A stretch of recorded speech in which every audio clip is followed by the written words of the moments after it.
Bismillahirrahmanirrahim. My name is Muhammad Imran and I am representing the Aryarkam group of colleges. Well, dear students, today we are going to start with our subject of English, and we are going to see in detail the first lesson in our book, and that is family values in Pakistan. Well, before we go into the details of the essay, let me explain that this is an expository essay, which means it is going to give us some factual information, and it is going to explain a concept or system, and it definitely will be using organized paragraphs to explain with thematic focus, and it also, or it may include, the moral and religious undertones that support the explanation. So we need to keep in mind all these points while we are going through with this lesson. Let us start, and we are going to discuss the key points which are present in this lesson. First of all, we will see the introduction. Well, we all know that family values play a very crucial role in Pakistani society, shaping individual lives and the nation as a whole. Today, we'll see the unique aspects of family structure, the role of different family members, and the values which are present here. And definitely, we'll be seeing how culture, religion, and traditions influence the family values. Now, dear students, what is the concept of family in Pakistan?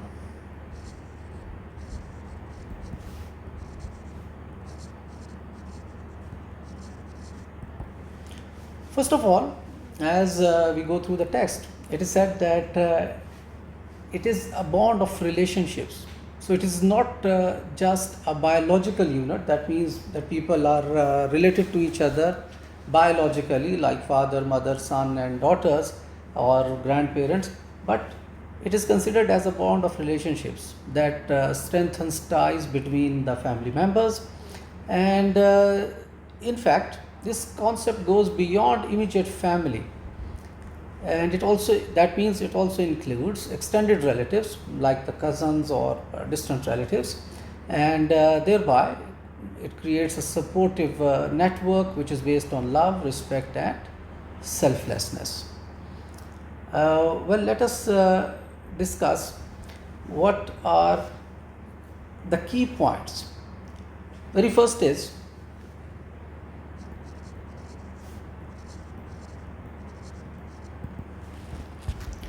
that family bonds are based on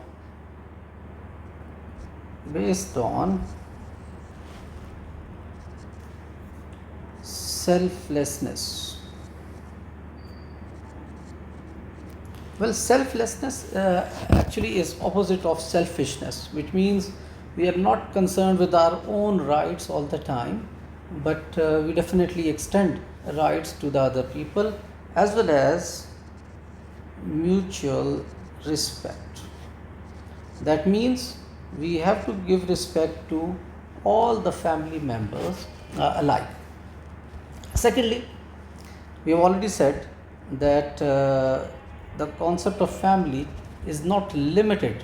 It is the concept of extended family, which definitely includes our distant relatives as well. And thirdly, all these good things or emotions, they are given without too much expectations from others. That means if we have done something good for our younger siblings, we should not expect that they should do the same with us also, although they should do. But as we know that our parents do so much for us, but obviously they do not expect that we are going to give all what they have done for us uh, back. On in fact, we cannot give anything back to them, but we need to show the love and respect. That is the ultimate thing that they demand from us. Uh, After that, we may see the concept of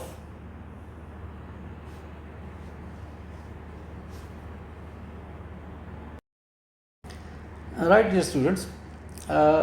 Next thing is we have to see the influence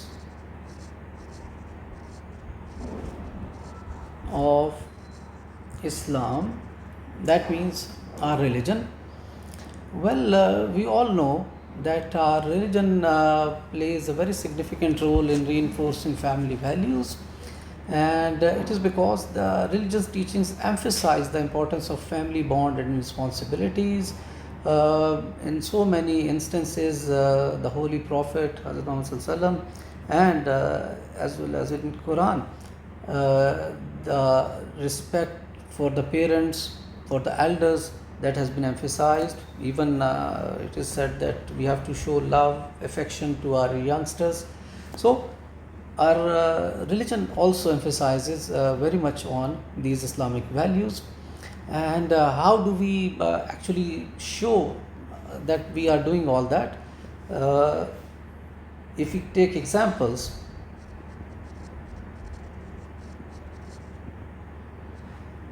very first thing will be caring for parents. As I've already told you, that our religion really emphasizes very much that we have to care for our parents, and especially in their old age. When they become old, they need us more, they need our care. So we have to give back, try to give back what they have given us in our young age, when we were helpless, we were unable to do anything at all. Not only the parents, it is about respecting elders in general. It means if we have anyone who is elder to us in our neighborhood, in our relatives, well, we have to give respect to all of the elders. And well, by doing that, definitely we will maintain strong family ties. So, our religion is definitely a source of guidance, reinforcement, so that we may keep the family values intact.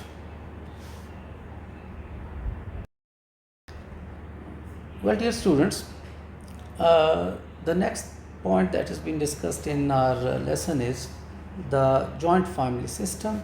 And what is joint family system? I believe if we live in Pakistan, it is quite understandable, as normally we live with our grandparents, our uncles, aunts as well.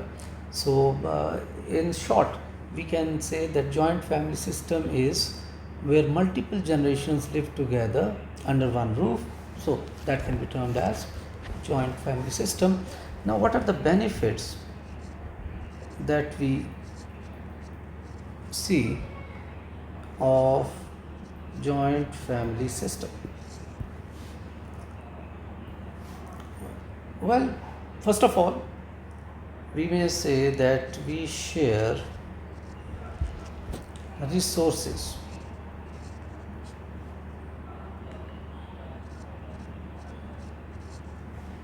And if we are going to share resources, it means it is going to reduce the financial burden on each family member.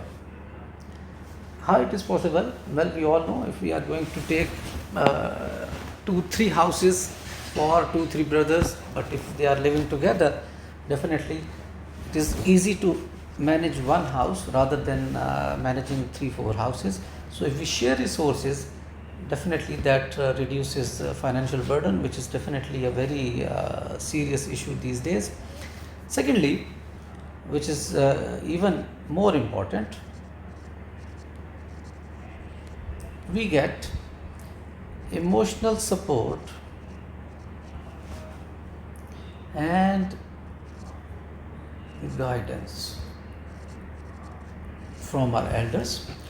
As we all know that our parents and grandparents, if we have uncles, so they are all experienced people, and they know the situation very well in certain problems. If there is trauma or a problem in a family, well, these elders are a great support in that condition, and they guide us and they support us emotionally as well, so that we may come out of it. And last but not the least, definitely it is a source of preserving the traditions and customs.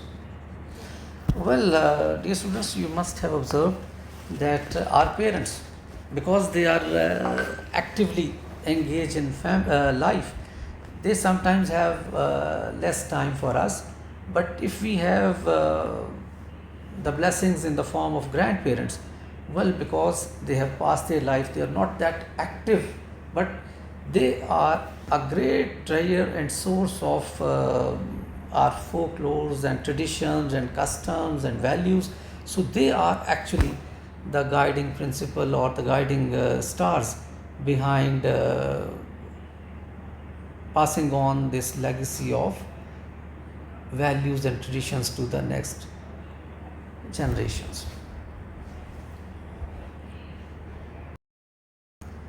Well, dear students, the next point that has been discussed in the lesson is what are the roles of different family members within the family, and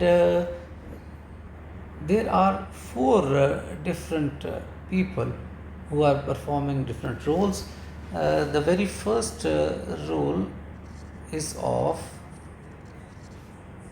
grandparents. Well, as I've already said, that grandparents are definitely a great source of inspiration, guidance. So we believe that grandparents are the central figures. All important matters are discussed with them, and they are there to guide the younger generations. Secondly, they are the primary source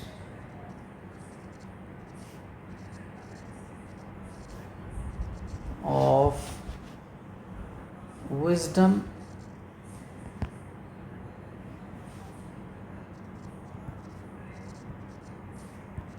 and guidance. As I've already said, that they are the source of inspiration, they are the guiding people, they have definitely worldly wisdom, so they guide us through different and difficult situations. And thirdly,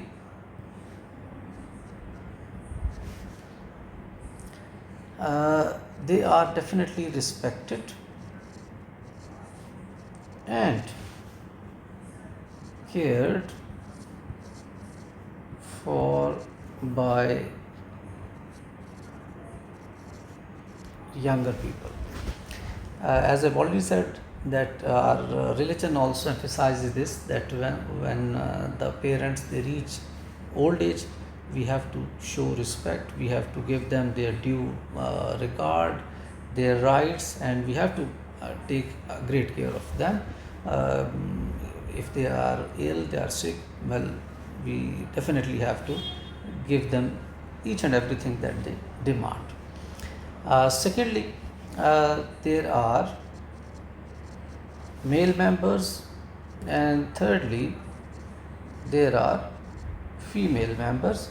Well, we'll see what role do they play. Here, actually, we are talking about our parents basically. So, male members, they are the guardians.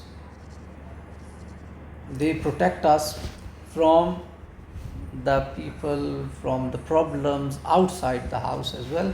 And once we have talked to our father, definitely we believe that we are safe if we are with them. Secondly, as uh, they are the people who actually earn for us, so they have the right to decide. So they are the decision makers. Thirdly, they are responsible for financial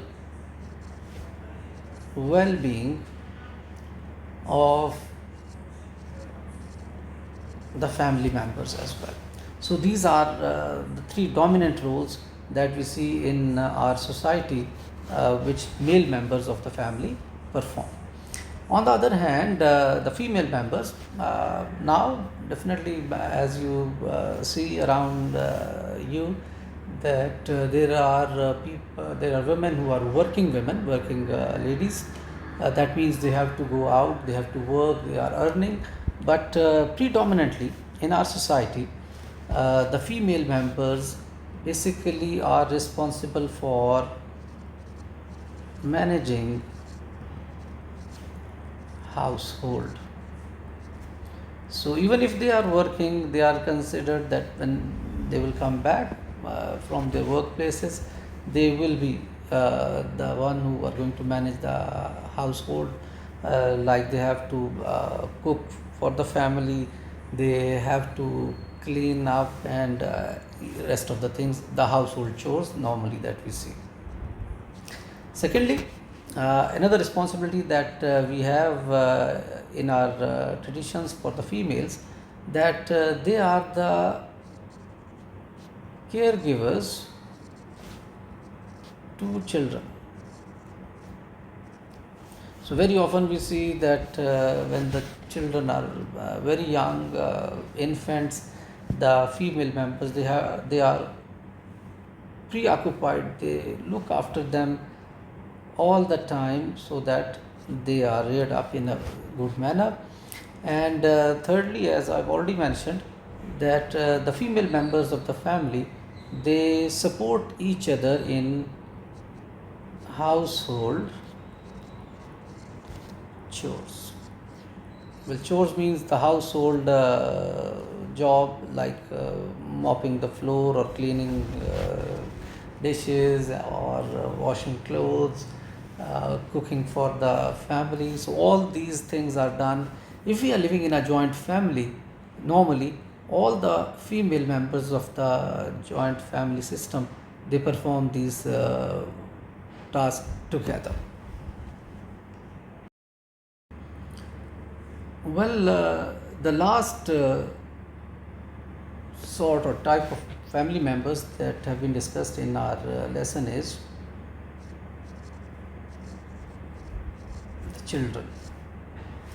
Well, dear students, children are definitely very important in our family values, as in our religion and in our traditions, they are viewed as gift from Allah. So if they are gift from Allah, they are really taken great care of, and definitely sometimes they are given more care, and that's why we sometimes say that they are spoiled as well. But definitely in most of the cases, the family values are carried forward to the next generations through these children. So these children are really focus of the family, as the elder generations or the upper generations, they believe that they should be developed, they should be brought up in a very good manner so that they become an important member of their family. They should do something good for their community and definitely for the nation. So they are taught family values and customs, so that they learn, and definitely the young age is very good for learning. So they are taught all the good things by the elders, and definitely the children do learn by observing their elders. As we see that the actions speak louder than the words. So what does it mean? If a parent, a father or mother, if they are offering prayers, definitely the children, they will automatically learn and they will follow it. But if the parents are not offering, it is difficult for them to say to their children to offer prayers 5 times a day. In the same very manner, if we are lying in front of our children, I think they are going to learn the same, and it will be difficult that they are going to be the truthful people. They are not going to speak truth, well, because they are following the examples of their elders, and that is how they are going to be. Now, what is the impact of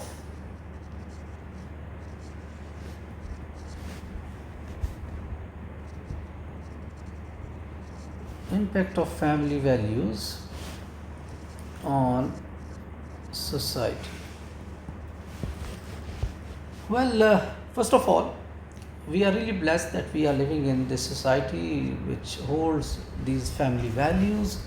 So it has been observed that the people, or the children especially, who are living in a family, a very strong family, they have lower rates of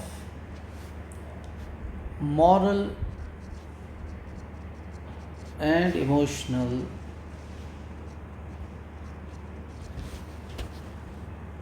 problems, because the parents and the grandparents, they are available, so they can talk to them, and because they are preaching morality all the time, and if they have any emotional problems, they can discuss with them, and it can be sorted out. Secondly, it is going to create a supportive environment in the society, because the values that we are going to learn from our homes, definitely they have their impact on society as well.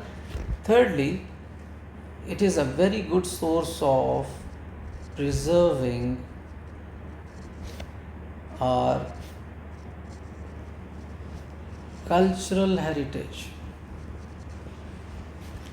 and definitely by doing that, if we are doing all these things, it is going to build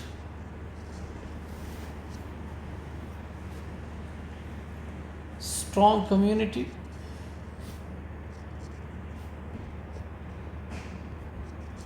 which will definitely give rise to building a stronger nation.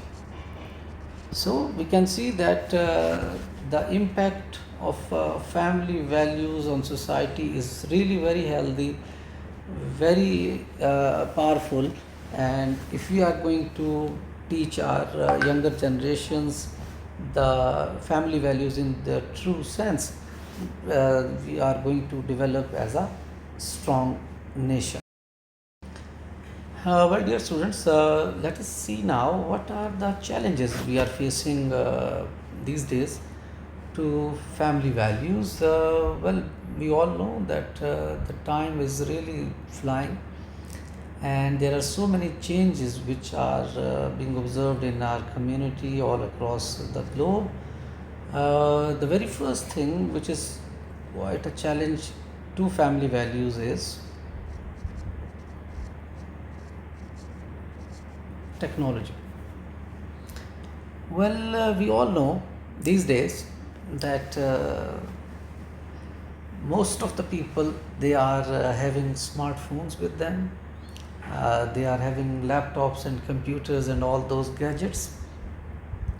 So it is becoming more and more difficult for family members to sit together to spend quality time together because of this technology, because they are all the family members, irrespective of their age or generation, they are engrossed in their smartphones and all those things. So although they are sitting next to each other, but even then, because they are busy with them, with these gadgets, well, they do not get time. They are spending time together, but as I've already said, the quality time is needed to uh, carry on with these family values. Secondly,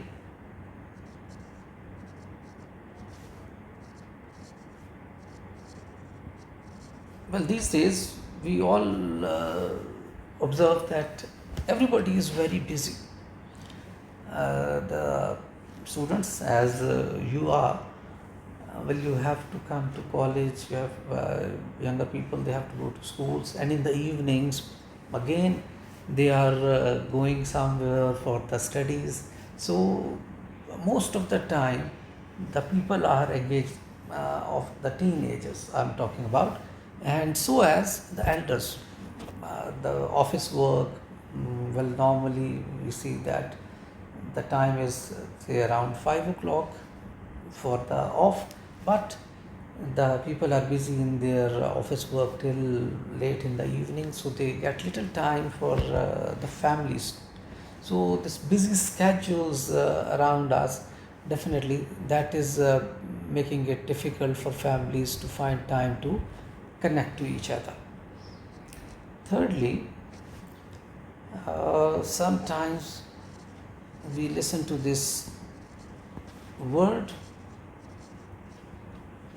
that is generation gap. Well, as I've already told you, that these days we are having too many gadgets, and the technology definitely that is developing at a very great pace, especially for the past 2 3 decades. It is definitely developing at a great pace. So many new inventions have been made, so many things are there. So what happens when the older and younger family members have different ideas about what is important, or things, definitely we believe that there is a presence of generation gap. That means the younger generation is thinking differently from the elder generation. So when the ideas are not same, obviously they find it difficult to communicate to each other. They believe that, younger generation believes that, well, they are right, and the elder generation believes, well, they are absolutely right. So it becomes difficult for them to communicate, and that is how it becomes difficult for the elder generation to pass on the family values to the younger generation, because they believe, the younger people believe that, well, now they are outdated, we have to find a new set of values for us. So the problems are there. So these are the challenges.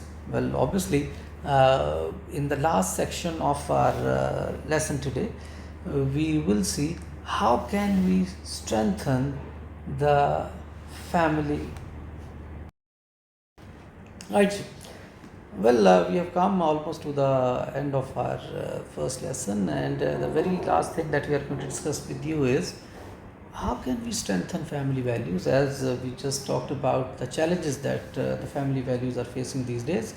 Well, the very first thing that we need to do is we need to spend time together.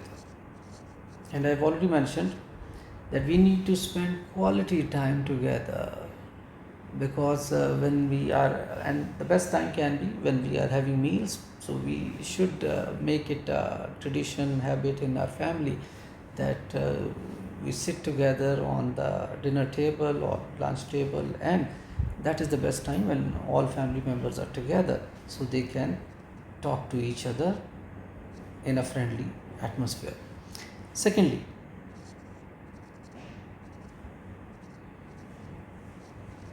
we need to communicate. That means we need to talk to our family members. We should take some time out, and if we are going to keep this communication on, definitely we will resolve the minor issues, and sometimes if the bigger issues are there as well, so we can resolve them as well. So communication is a key. If we want to carry on with these family values, the elders especially, they have to communicate in I would say suitable manner to their youngsters, so that they can get ready to listen to each other. Thirdly, we need to show